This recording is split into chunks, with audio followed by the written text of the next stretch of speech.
Nearly 700 business leaders across the country swapped their suits for sleeping bags overnight to raise awareness and money for the homeless. They braved cold winter conditions and set up camp as part of St Vincent de Paul's first national CEO Sleepout. Some found it actually maybe a little harder than they thought. I thought this was going to be a three-course dinner, but obviously not. Just ring the wife and tell her to put some food on for me. Yeah, certainly key business leaders such as Andrew Forrest from Fortescue, the head of Citibank Australia, and McDonald's joined that sleep out to show their support. But I'm pleased to say we've got the event founder, Bernie Fehon, also the CEO of Tactical Solutions, joining me now in the studio. Bernie, great to have you on, and you've been out, of course, all night, sleeping on the streets there with the rest of the CEOs, a cold night, and you've come straight to the studios, so we appreciate you coming in. That's okay, Brooke. $2.6 million raised from that one event last night, which is amazing.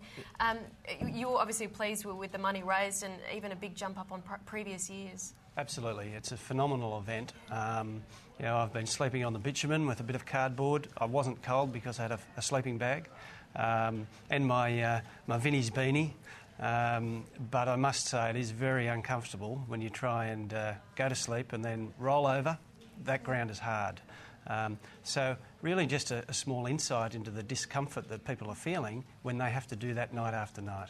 And 100,000 homeless people in Australia, and last night we got a bit of an insight into why that is the case. You actually have a bit of structure to the event when people get there, don't you? You have speakers organised really to get an insight into the cause you're there to support. Absolutely.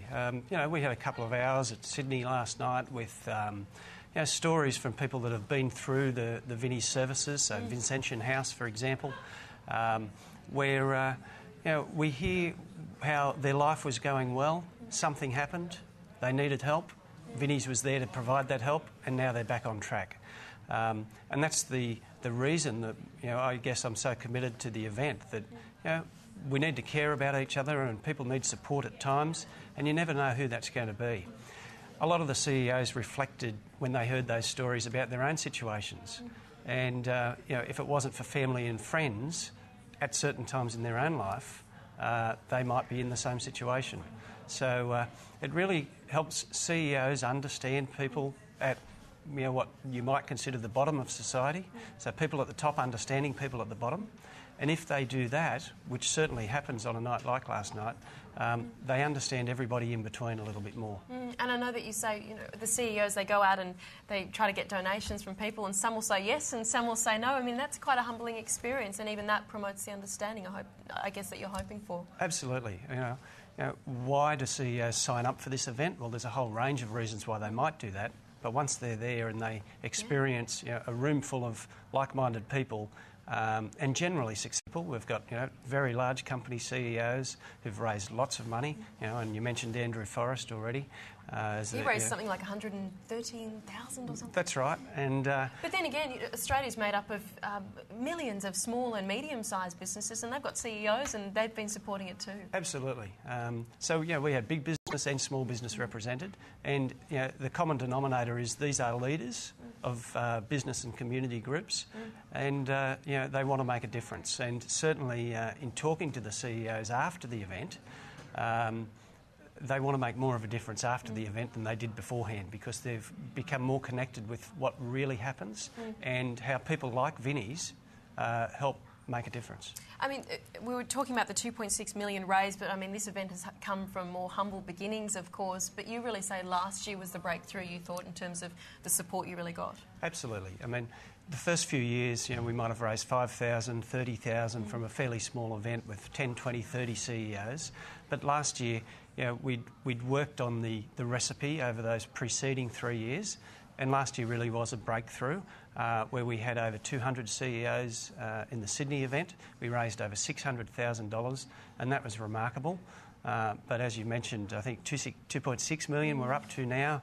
We'll probably raise a total of $1 million from the Sydney event, which is just a great result for a great organisation doing great work.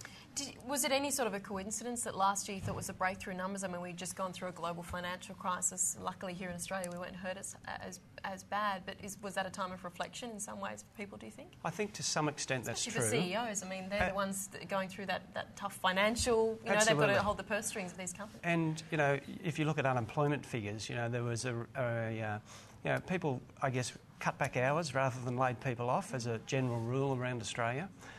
So there was maybe some underemployment rather than unemployment.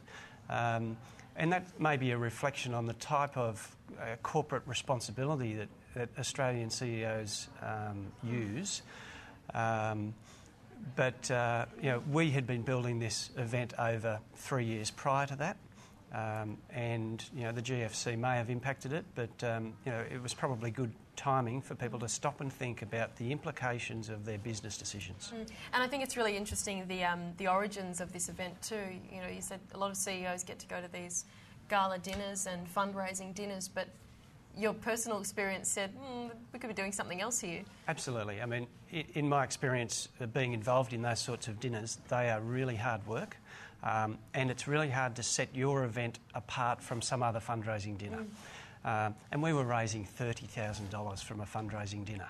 And I'm sure there's dinners out there that do better, but anyone who's done a dinner knows that to raise $30,000 is a lot of hard work.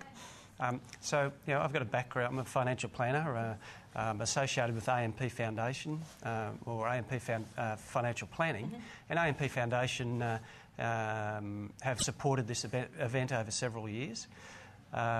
So it was really trying to capitalise on that support to make sure that we were raising enough money to make the effort worthwhile. My background is in engineering and design, and really I applied design thinking to this problem. So rather than continue with dinners, I was inspired by my children doing sleepouts at school for Vinnies. Hang on, a sleepout sounds like an easier event to organise than a dinner. And that idea then grew and got great support from people like Philip Warfu or Bernie Fehon that have supported the event in the early years.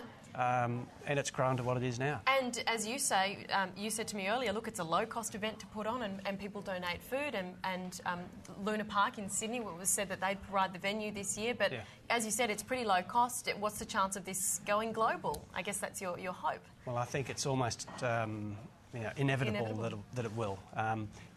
Last year, 600,000 from one event in Sydney.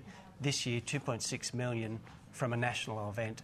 I'm hoping that the world will see what's happened here in Australia and will take it on board themselves.